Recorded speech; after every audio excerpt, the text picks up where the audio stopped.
Welcome back to my channel friends. तो आज हम एक ऐसे टॉपिक के बारे में डिस्कस करेंगे जो कि काफ़ी इम्पोर्टेंट है और काफ़ी इंटरेस्टिंग भी है आजकल के यूथ के लिए, आजकल के टीनेजर्स के लिए, या फिर at any point of time जहां आप फाइनेंस की बात करते हैं वहां पर एक बजट प्लानिंग, एक फाइनेंशियल प्लानिंग जो है एक बहुत ही बड़ा रोल प्ले करती है। एग्जाम्पल दीजिए, अगर एक शादी है, एक वेडिंग प्लानर है, तो आप उनको बता देते कि भाई हमारी शादी इतने लाख में होनी है, तो वो एक बजट डिसाइड कर लेते हैं। ऐसे ही अगर हम घर का मंथली बजट बनाते हैं तो हमारा घर का मंथली एक्सपेंसेस और सेविंग्स हमें पता चलता है।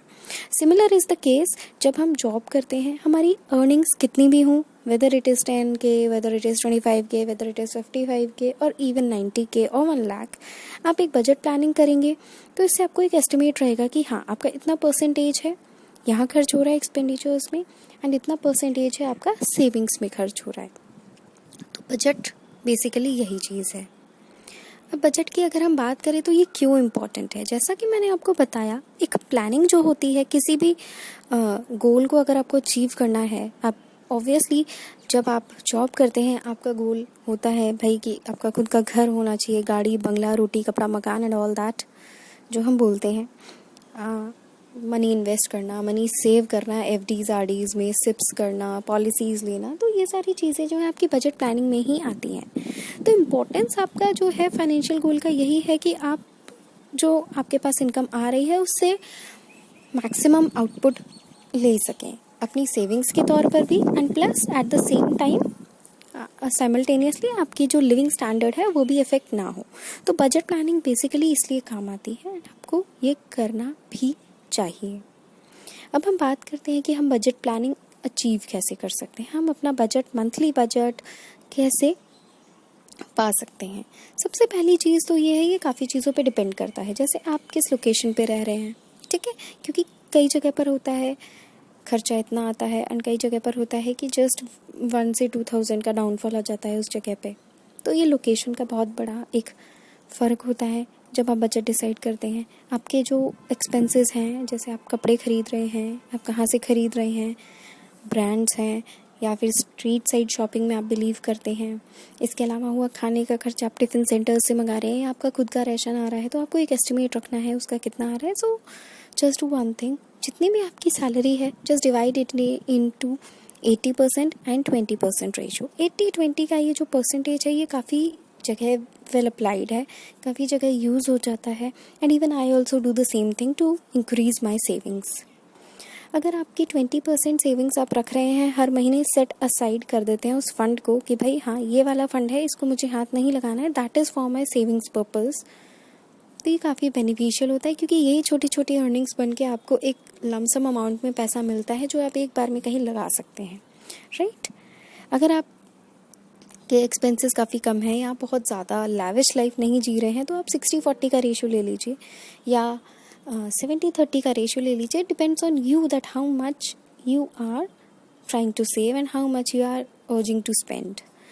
ये आप अपने हिसाब से डिसाइड कीजिए। मोस्ट प्रोबेबली गोज़ विद 80-20% क्योंकि खर्चे बहुत ज़्यादा हो जाते हैं when you are in the new city, ठीक है। 60-40 रेशियो तब अप्लाई होता है जब आप अपने घर में हो, जहाँ पर आपको खाने का खर्चा नहीं उठाना पड़ रहा हो, फालतू के आपके खर्चे ना हो, तो आप अपनी शॉपिंग पे खर्च कर सकते हैं 60%, rest of the expenses, and 40% जो है आपका बिल्कुल सेव हो सकता है, और you can go vice versa as you may think, okay. So ये चीज़ें हैं। तो सबसे पहले एक रेशियो डिसाइड कीजिए, उस हिसाब से आपने सेविंग्स अपनी हटा ली। अब बात आती है एक्सपेंडिचर्स की। सपोज 80% आपने एक्सपेंडिचर्स ले लिए, एक्सपेंडिचर्स में आप कहाँ क्या आप स्पेंड कर रहे हैं। इफ़ सपोज़ आप खर्चा करते हैं 3,000, आपका मंथली बजट है, खाने पीने का राशन का आता है, उसमें 1,000 आपने मान लिया you are taking snacks, nuggets and all the things. इसके अलावा फिर आप 1,000 रुपये ट्रैवल एक्सपेंसेस ले लीजिए कि ट्रैवलिंग में आपको इतना इतना खर्चा होता है, whether it is office going, whether it is partying with the friends.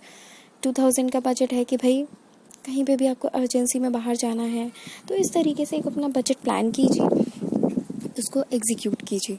जब आप इस तरीके से बजट प्लानिंग करेंगे, अपने आप को एक नियम में ढाल लेंगे कि हाँ, मुझे इतना इतना खर्चा यहाँ पे मेरा अप्रॉक्सीमेट होता है, तो यू विल फाइंड कि आपके एक्सपेंडिचर्स में से भी आप काफ़ी कुछ सेव कर पाएंगे। एंड अगर आपके पास कहते हैं कि अगर आपके पास 10 रुपये है, आप आज 8 खर्च करिए, 2 बचाइए, तो ये वाली चीज़ आपके अंदर जो है आ जाएगी once you start making this monthly budget planning.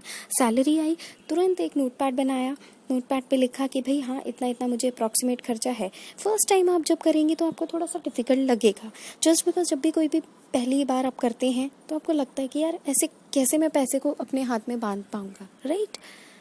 लेकिन ये पॉसिबल हो जाता है।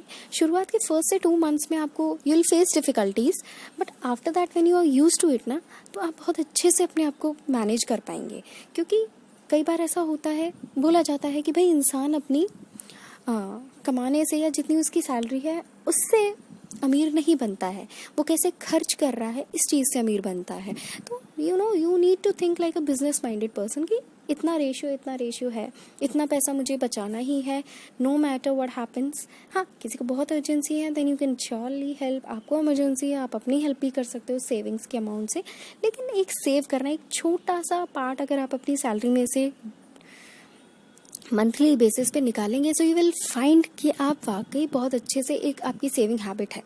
मैंने देखा है ऐसे लोगों को जो 24,000 कमाते हैं लेकिन नहीं, फेंकते जाते हैं सारा पैसा कपड़ों में, खर्चों में, फालतू के खर्चे।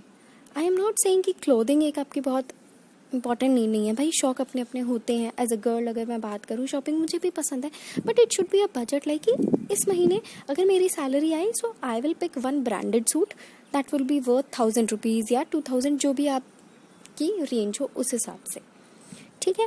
तो खुद को इस तरीके से मत बांधिए कि नहीं एक महीने में मेरे को 4 चीज़ें पसंद आ गई, मैंने चारों पे हाथ रख दी, मुझे चारों चाहिए। No, try to control on your emotions as well while shopping, ठीक है। तभी आप अपने जो बजट एक्सपेंसेस हैं उनको सेव भी कर पाएंगे एंड फ्यूचर के लिए जो आपकी जो नीड्स हैं वो बढ़ पाएंगी। अब आप बात करेंगे कि फ्यूचर के लिए कौन बचाता है, क्योंकि फ्यूचर तो अनप्रडिक्टेबल है एंड जब से कोविड आया सो इट्स वेरी अनप्रडिक्टेबल। लेकिन एक और बात है कि भाई लाइफ इतनी जल्दी ख़त्म नहीं हो रही है ना। You need to save. अगर आप आज का पैसा आज ही खा जाएंगे, आपके पास कल कुछ नहीं रहेगा। यू नो कि काफ़ी सारे ऐसे लोग हैं जिनको अपनी प्राइवेट जॉब से, जिनको जॉब से निकाल दिया गया है। सो अगर उन्होंने अपना पैसा नहीं बचाया होता, उन्होंने एक बजट वगैरह प्लान नहीं किया होता, तो आज वो कैसे सर्वाइव करती। Even I am also working in a bank, तो मैंने देखा है लोगों को कि भाई उनकी एफडी तोड़वा के फिर वो अपने घर का पेट भर रहे हैं। So these are the kinds of things that happen. So you need to have a long financial goal as well. आपका एम होना चाहिए हाई कि भाई ये गाड़ी चाहिए, BMW में, क्रेटा में घूमना है, लेकिन उसके साथ ही आपको एक सेविंग्स की हैबिट भी डालनी है। Savings never make you look poor but they always enhance you in the future. तो ये बात ध्यान रखिए और अपनी सेविंग्स को इंक्रीज़ कीजिए। Let the money work for you, क्योंकि रिच डैड पुअर डैड ये सारी बुक्स पढ़ने से नहीं, इसको इम्प्लीमेंट करने से ही आप सीख सकते हैं। एंड जितना अर्ली एज पे आप ये सारी चीज़ें सीख जाएंगे, आपको फाइनेंशियली मास्टरमाइंड होने में कोई नहीं रोक सकता। So start your savings. आपको 500 रुपये आ रहा है, आप 100 रुपये बचाओ, लेकिन बचाओ, ठीक है। Make a habit of even एक 10 रुपये का नोट भी बचाना एक बहुत अच्छी सेविंग मैं मानती हूँ। बस आपके अंदर इच्छा होनी चाहिए, आपके अंदर एक गट्स होने चाहिए that you are saving for yourself. ये चीज़ें रखिए, एक बजट प्लान कीजिए, आपकी फाइनेंशियल प्लानिंग बहुत ज़्यादा इफेक्ट होगी। Trust me guys, just do this planning once a month and you will really see the differences पहले के खर्चे में, बाद के खर्चे में। आप लोगों को एक्सप्लेन कर पाओगे कि आपके पास एक्चुअली कहाँ आपकी अर्निंग स्पेंड होती है, right. You will not be